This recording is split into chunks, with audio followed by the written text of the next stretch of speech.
We turn now to Genesee County, where despite strong regional opposition, the Board of Directors for the Genesee Economic Development Center just approved plans for a new data center at the Stamp Industrial Park.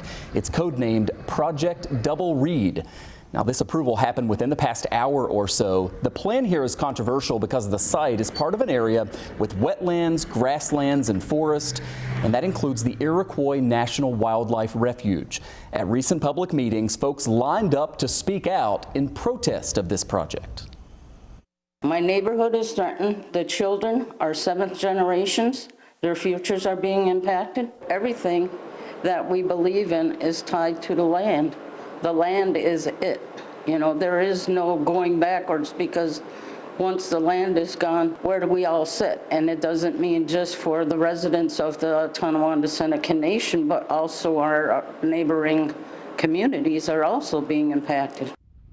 The Genesee County Economic Development Center says this project will create more than 100 jobs and generate more than $200 million in local revenue.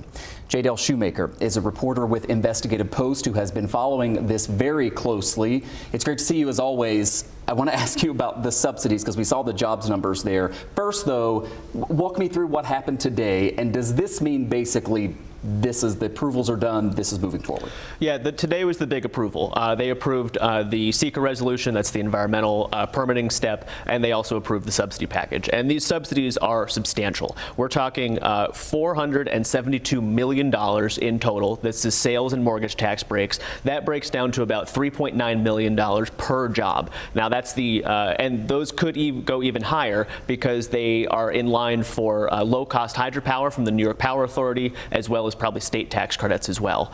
So by the time this is all said and done, this could be the largest subsidy package at Stamp. It seems like there are two ways in which people are protesting this. One, the subsidies that you mentioned. How do you subsidize to the tune of $4 million per job? The other thing is what I mentioned there. This is a wildlife refuge, part of this area, and the impact that this would have. What do you make of how the opposition operated here? Yeah, so what's important to note here is that right next door to where this data center is going to get built is the Tonawanda Seneca Nation.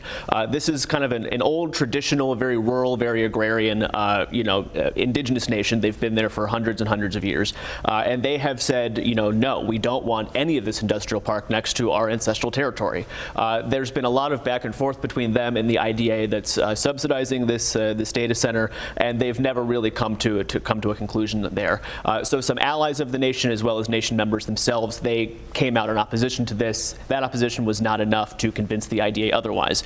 And part of why that was not enough is because this data center, in a lot of ways, solves a big problem for the IDA. I'm going to take you back to 2023. In the end of 2023, Plug Power, the first major tenant of Stamp, they issued what's called a going concern to their shareholders. That meant that they were basically running out of cash. They have some big financial issues. That's a problem for Stamp because Plug Power, under their initial terms of the deal, had pledged to pay for the electric substation that's getting built there. Hundreds and hundreds of megawatts of power needed for that industrial park. Plug Power is going to foot the bill. Their financial concerns mean that they can't pay for that.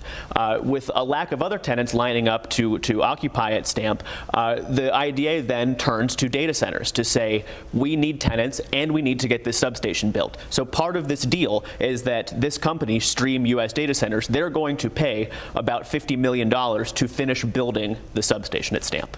And, on the potential upside of this, the hope is that this will lead to other projects coming in there, but certainly it comes at a cost in a few different ways. InvestigativePost.org, you can read Dale's full reporting on this. Thanks so much for coming in. We appreciate it. Thanks.